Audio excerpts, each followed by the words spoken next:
I have some updated info on P Diddy. Let's get into the news.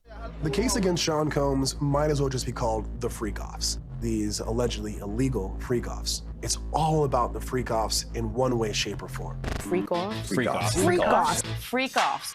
The freakoffs sometimes lasted days at a time. Prosecutors say that these were elaborately produced events, bringing lighting in, cameras, linens. Prosecutors said he would masturbate during these freak-offs, and women had no choice. All these freak-offs were planned. He planned all this shit. The one lady said she walked in there and there was a bunch of kids dressed like little Chinese dolls and shit. There's no way he can't be not guilty. Alleged drug-fueled orgies, prostitution, and a cover-up. Freak-offs, as they're called, at the core of a searing 3-count federal indictment against Sean Diddy Combs. Sex trafficking, racketeering conspiracy, interstate transportation for prostitution. Now a look at the charges that threatened to end his career and his freedom.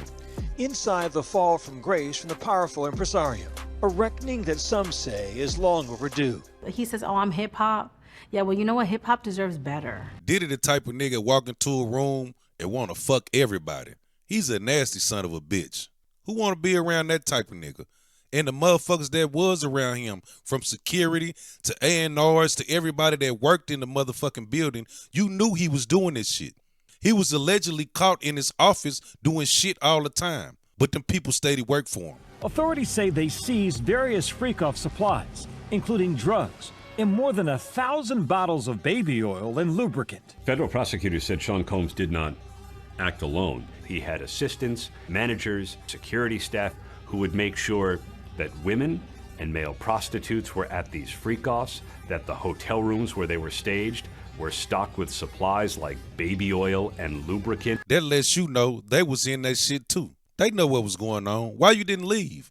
Why you didn't alert anybody? Many now asking how the man who allegedly behaved so abusively was able to do it so often. The powers that be did it. The white folks let him. Come on now, y'all know what the fuck going on. They had that white boy that was touching on Terry Crews allowed to do shit for many years.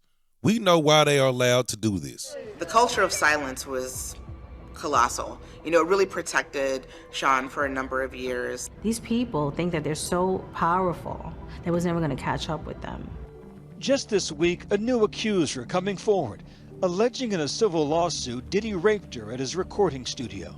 The internal pain after being sexually assaulted has been incredibly deep and hard to put into words. I'm not trying to victim bash, but why did it take her almost 20-something years to come out and say Diddy did this? Some of this shit seemed a little suspicious. Now, I believe he did a lot of this shit, but some of this shit, like, just come on, man. You coming out the woodworks 20 years later to tell your story? What happened to your story 20 years ago when it really could have helped people? You could have saved people. To me, you just looking for a check. To Leah Graves, who says in her lawsuit that in 2001, she was, quote, bound and restrained while Diddy mercilessly raped her. She alleges he, quote, video recorded the encounter and had shown the video to multiple men. Flashbacks, nightmares, and intrusive thoughts make me feel like it's a constant struggle. Attorneys for Diddy did not respond to a request for comment on this case. Of course they not going to respond because the shit sounds familiar.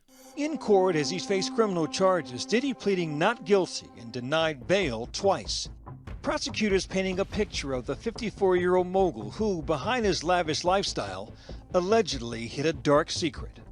According to the indictment, the agents found weapons, including AR-15 style rifles, in Diddy's closet. The serial numbers were defaced. They also say they found recordings of freak-offs. Now, them guns will get him some federal time, especially since he scratched the serial number off.